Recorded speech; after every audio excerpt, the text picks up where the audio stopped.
Welcome, ladies and gentlemen, to this week's edition of Fairgrounds Simulcast Today. I'm your host, Jim Mulvihill, along with, as always, the Biscuit, Brian Kahn. We're here to take you through the biggest races happening this afternoon from around the country. Today we've got three great races restricted to fillies, and let's get right to the handicapping, starting with race 10 from Churchill Downs, and that is the debutante for 2-year-old fillies. This the first graded stake of the year in this division, and the favorite for the debutante, of course, is the 3, Blue Eyes in the Rain. Trainer Gary Sims going for his second straight win in the debutante. Brian, what do you think of Blue Eyes in the Rain and today's debutante? She's a nice horse. 1-for-1 lifetime, maiden winner. But a lot of these horses are just maiden winners, 1-for-1 lifetime, or have just broken maiden. So it's really competitive. Morning line favorite, but definitely beatable. And that's why I went with the 10, Richie's Little Cowgirl. What I really like about this one is moves over the Steve Asmussen bound, and one of the best trainers in the country, of course, Fairgrounds' leading trainer, Corey Lannery's aboard, who's been absolutely dominating Churchill during this meet, which I really like as well. So there's plenty to like there, but I think this is a super competitive race. But can go on with Steve Asmussen, always spots his horse as well. 10-6-3. What about you, Jim? What do you think? Well, I actually agree with you. I got Richie's Little Cowgirl on top. Steve Asmussen, a 3-time winner of the debutante, and I watched the replay of this filly's win at Arlington this morning, and that was a very impressive effort, just shot out of the gate. And I think if she shows that early speed again today, the rest of them will all be all out to try and catch Richie's Little Cowgirl. I've got it as 10-5-3 in the debutante. The second race we're looking at is the 10th from Belmont Park. That is the Grade 1 Mother Goose, this one for 3-year-old fillies. And you've got 2 short price favorites in here. The morning line favorite is the 2 Contested for Bob Baffert, coming off a very impressive win in the Acorn. To the inside on the rail, of course, the Fairgrounds Oaks and Kentucky Oaks winner, Believe You Can, 8-5 on the morning line. Brian, these two, obviously the class of the field. Maybe let's start with, is there anybody that can challenge these two? And then tell us who you think is the top choice in here between Believe You Can and Contested. All these horses actually are very nice fillies, but I really do think it's the 1 horse, 2 horse, Believe You Can Contested, classier than the other 3. So on top, I like Believe You Can. Larry Jones knows how to spot his horses very well.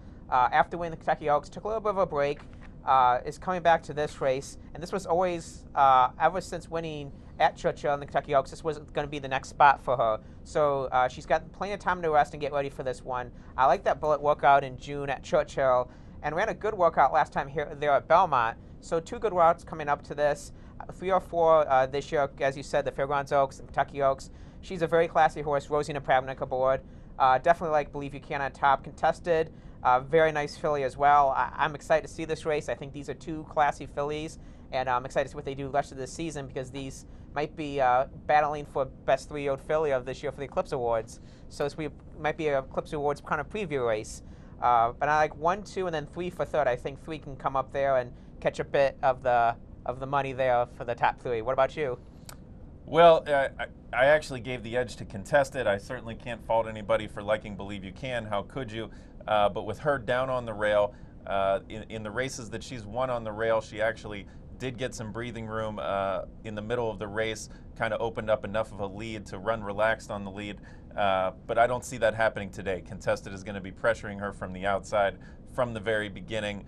And it was a toss-up for me. So in the end, I just think that the filly that is on the outside is going to have a slight advantage in here. And so I gave it to Contested. I've got it 2, 1, and 5. Disposable Pleasure, who you mentioned was in the Fairgrounds Oaks, a short price for Todd Pletcher that day, finished 9 lengths behind the top 2 in the Fairgrounds Oaks. So hard to support Disposable Pleasure off of what we saw here at Fairgrounds. So I threw in the 5 Zo Impressive for third. So 2, 1, and 5 in that race. Our last one that we're going to look at today, the Hollywood Oaks from Hollywood Park, Betfair Hollywood Park, I should say, a mile and 16th for these 3-year-old fillies. And talking about the Kentucky Oaks, the favorite in here is Eden's Moon, who was an also ran in that race, actually finishing dead last, almost 50 lengths behind, but obviously not reflective of what her true ability is. Eden's Moon gets the nod on the morning line, 3-1 favorite. Brian, what do you think of Eden's Moon in here? She's a very classy filly, Grade 1 winner, at the beginning of the year in Santa Anita. So clearly she's a very classy horse. But I went with the rare horse, the one Willoughby Awesome. Beat Eden's Moon in that Santa Anita Oaks way back in March. Hasn't raced since April at Hollywood, which she won as a favorite against Statebred. So comes into that off of that start. Bullet walkout in June at Hollywood Park. So I like that coming off that little of a break. She's definitely a classy horse. I think it's going to be a competitive between the 1 and the 4, but I like to give the edge on the 1, plus a little bit better of a price, 7-2 versus 3-1 on the morning line. So maybe a little bit more value there as well. So 1, 4, and 5 is how I saw it.